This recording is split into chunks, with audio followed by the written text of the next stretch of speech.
Hello friends, welcome back to Reena's kitchen. જ્યારે આપણને સાંજના સમયે કંઈ હળવું ખાવાનું મન થાય કે હેલ્ધી ખાવાનું મન થાય અને જે ઝટપટ બની જાય એવી વસ્તુ હોય તો ત્યારે ઇડલીનું નામ સૌથી પહેલાં આવે છે. તો આજે આપણે ઝટપટ બની જાય તેવી ઇન્સ્ટન્ટ કોઈપણ જાતનો આથો લાવ્યા વગર રવા ઇડલી બનાવીશું, જે ખૂબ જ ઓછા સમયમાં બની જાય છે. આ ઇડલી સંભાર વગર પણ ખાઈ શકાય. તો ચાલો રેસીપી જોઈ લઈએ. મારી ચેનલને બેલ આઇકન પ્રેસ કરી સબસ્ક્રાઈબ કરી દેજો નવી રેસીપી જોવા માટે. રવા ઇડલી બનાવવા માટે 1 કપ જેટલો રવો લીધો છે. તમે ઘરમાં રહેલી કોઈપણ એક વાટકીનું માપ પણ સેટ કરી શકો છો. તો 1 કપ રવો એક બાઉલમાં લઈ લઈએ અને હવે આપણે 1 કપ રવો હોય તો એક્ઝેક્ટ એની સામે અડધા કપ જેટલું દહીં લેવાનું છે અને અડધા કપ જેટલું પાણી લેવાનું છે. 1 કપ રવો હોય તો અડધો વાટકો દહીં અને અડધો વાટકો પાણી આ ઇડલી બનાવવા માટેનું પરફેક્ટ મેઝરમેન્ટ છે. જો તમે આ રીતે આ જ માપથી ઇડલી બનાવશો તો તમારી ઇડલી પહેલી જ વારમાં પરફેક્ટ બની જાય છે. તો હવે આપણે રવાને દહીં અને પાણી સાથે એકદમ સારી રીતે મિક્સ કરી લઈશું. કન્ટિન્યુ 2 થી 3 મિનિટ સુધી આપણે ચલાવતા જઈ અને બરાબર મિક્સ કરી અને ઇડલીનું બેટર બનાવવાનું છે. તમે સવારે નાસ્તામાં ઇડલી બનાવવી હોય તો તમે આ પ્રોસિજર રાત્રે પણ કરી શકો. રાતે તમે રવો દહીં અને પાણીમાં પલાળી દો અને સવારે તમારે જ્યારે નાસ્તો બનાવવો હોય અથવા તો બાળકોને લંચ બોક્સમાં ઇડલી બનાવીને આપવી હોય તો તમે ફક્ત 10 જ મિનિટમાં આ હેલ્થી નાસ્તો તૈયાર કરી શકો છો અને ખૂબ જ ઝડપથી બને છે. આ ઇડલી તમે સંભાર વગર પણ એન્જોય કરી શકો છો. તો આ ઇડલી તમે ચટણી સાથે પણ કોઈ પણ ચટણી સાથે ખાઈ શકો. ખૂબ જ સરસ લાગે છે. તો 2 થી 3 મિનિટ માટે કન્ટિન્યુ ચલાવતા જઈ અને આ રીતનું આપણે ઇડલીનું બેટર રેડી કરી લેવાનું છે. આ રીતની થીક કન્સિસ્ટન્સી રાખવાની છે. તો હવે આપણે ઇડલીને રેસ્ટ આપીશું. ઇડલીને આપણે 1 કલાક માટે રેસ્ટ આપવાનો છે. જો તમારી પાસે વધારે સમય હોય તો તમે 4 થી 5 કલાક માટે પલાળીને રાખી દો અને પછી ઇડલી બનાવો તો પરફેક્ટ રિઝલ્ટ આવે અને પોચી રૂ જેવી અને ફૂલીને દડા જેવી ઇડલી તૈયાર થાય છે. તો હવે આપણે ઢાંકીને 1 કલાક રેસ્ટ આપીએ. તો ઇડલીને રેસ્ટ આપીએ છીએ ત્યાં સુધીમાં આપણે ઇડલી સાથે ખવાતી સાઉથ ઇન્ડિયન ટોપરાની ચટણી બનાવીશું. તો મેં અહીંયા લીલું ટોપરું લીધું છે. ટોપરાને આ રીતે ઝીણું ઝીણું સમારી લીધું છે. તમે ખમણીને પણ લઈ શકો. સાથે 2 ચમચી જેટલા તીખા ગાંઠિયા લીધા છે. સાથે 2 નંગ મોળા સમારેલા મરચાં અને 3 નંગ લીલા નાના તીખા મરચાં આવે એ લીધા છે અને અડધી ચમચી મીઠું અને અડધા લીંબુનો રસ ઉમેરી દેવાનો છે. અને ત્યાર પછી આપણે 2 થી 3 ચમચી જેટલું પાણી ઉમેરવાનું છે. જો તમારે પાણી ના ઉમેરવું હોય તો 2 બરફના ટુકડા ઉમેરી શકો અને મિક્સર જારમાં આપણે ચટણી પીસી લેવાની છે. જો તમારી પાસે ગાંઠિયા ન હોય તો તમે સેવ ઉમેરી શકો અને એ પણ ના હોય તો તમે દાળિયાની દાળ છે એ ઉમેરી શકો.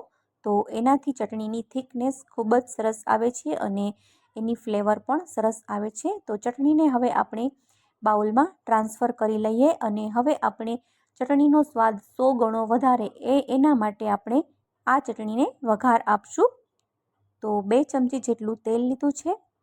તેલ સારું એવું ગરમ થઈ જાય ત્યાર પછી આપણે થોડી રાઈ, થોડું જીરું અને સૂકું લાલ મરચું લીધું છે અને થોડા મીઠા લીમડાના પાન છે એ ઉમેરી દેશું અને તેલમાં સરસ કકડાવી લઈ અને ત્યાર પછી આ વઘાર આપણે ચટણી ઉપર સ્પ્રેડ કરી દેવાનો છે. આ રીતે વઘાર કરેલી ચટણીનો સ્વાદ ખૂબ જ સરસ આવે છે. તો ઇડલી સાથે ખવાતી અને ઝટપટ બની જાય તેવી ટોપરાની ચટણી પણ બિલકુલ તૈયાર છે. તો 1 કલાક પછી આપણે બેટર જોઈ લઈએ. તો આ રીતે તમે જુઓ તો બેટર એકદમ ઘાટું થઈ ગયું છે. રવાએ વધારાનું બધું જ પાણી શોષી લીધું છે. તો 1 ચમચી મીઠું ઉમેરી અને સારી રીતે મિક્સ કરી લઈએ. તો હવે મેં અહીંયા બધાને માપની ખબર પડે એના માટે મેં ચાનો કપ યુઝ કરેલો છે. ચાના કપથી પાણીનું માપ લઈએ તો બધાની ઘરે આ રીતનો ચાનો કપ આ સાઇઝનો તો હોય જ છે. તો તમે આ માપથી પાણી ઉમેરો તો ઇડલી ખૂબ જ સરસ બને. તો મેં અહીંયા ચાનો આખો કપ પાણી લીધું હતું, તો એમાંથી મેં અડધો કપ પાણી આમાં યુઝ કરેલું છે બેટર બનાવવા. હવે આપણે અડધી ચમચી બેકિંગ સોડા અને એની ઉપર 2 ચમચી જેટલું પાણી ઉમેરી અને બેટરને એકદમ સારી રીતે મિક્સ કરી લેવાનું છે, જેથી એકદમ ફ્લફી બેટર તૈયાર થશે. તો કન્ટિન્યુ 2 મિનિટ માટે ચલાવશું, જેથી ઇડલીના બેટરમાં હવાના કણ ભરાશે અને આપણી ઇડલી સોફ્ટ અને જાળીદાર બનશે. તો હવે આપણે આ રીતે ઇડલીના મોલ્ડમાં થોડું તેલ સ્પ્રેડ કરી દેવાનું, જેથી ઇડલી બની જાય પછી આપણે તેને આસાનીથી નીકાળી શકીએ. એટલે તેલ જરૂરથી સ્પ્રેડ કરી દેવાનું આ રીતે. તમે ઇડલી સ્ટેન્ડનો યુઝ કરી શકો, પણ મેં આજે અહીંયા ઢોકળિયામાં બનાવું છું, તો ઢોકળિયાના વાટકાનો યુઝ કરેલો છે. તો હવે આપણે 1-1 ચમચા જેટલું બેટર બધા જ વાટકામાં ઉમેરી અને ઉપરથી થોડું આખું જીરું સ્પ્રિંકલ કરી દઈએ. તમે અહીંયા કોથમીર મરચાં પણ સ્પ્રિંકલ કરી શકો અને તમે પ્લેન બનાવવી હોય તો પ્લેન પણ કરી શકો. હવે અહીંયા ઢોકળિયામાં પાણી ઉકળવા મૂકી દીધું હતું, તો હવે આપણે બધા જ વાટકા મૂકી દઈએ અને ઢોકળિયાનું ઢાંકણ બંધ કરી ફાસ્ટ ગેસની ફ્લેમ પર 10 મિનિટ માટે ઇડલીને થવા દેશું. ગેસની ફ્લેમ હાઈ રાખવાની. 10 મિનિટ પછી તમે જોઈ શકો છો કે એકદમ મસ્ત ફૂલેલી, સોફ્ટ અને જાળીદાર પોચી રૂ જેવી ઇડલી બનીને બિલકુલ તૈયાર છે. આ ઇડલી એકદમ સરસ ફૂલીને દડા જેવી તૈયાર થઈ છે. તો હવે આપણે આ વાટકાને એક પ્લેટમાં લઈ લઈએ અને 2 થી 3 મિનિટ ઠંડા થવા દેશું. 2 થી 3 મિનિટ પછી ઠંડા થઈ જાય ત્યાર પછી આપણે ડીમોલ્ડ કરીશું. ચમચીની મદદથી ઇડલીને વાટકામાંથી બહાર કાઢી લઈશું.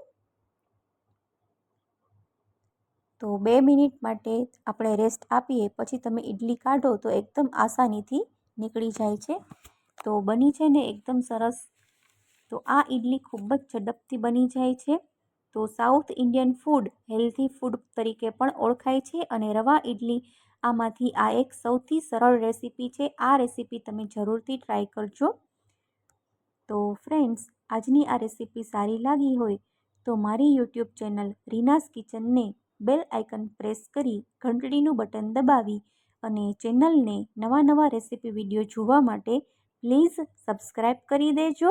મારી ચેનલને સબસ્ક્રાઈબ કરી અને વિડીયોને લાઈક કરી દેજો, કમેન્ટ કરજો, તમારા ફ્રેન્ડ્સ અને ફેમિલીમાં શેર કરી દેજો. તો આવા જ નવા રેસીપી વિડીયો જોવા માટે ઘંટડીનું બટન દબાવી અને સબસ્ક્રાઈબ કરી દેજો. તો હું રીના ફરી મળીશ એક નવી ટેસ્ટી, હેલ્ધી અને એકદમ સરળ રેસીપી સાથે. ત્યાં સુધી thank you for watching. Bye bye. Take care.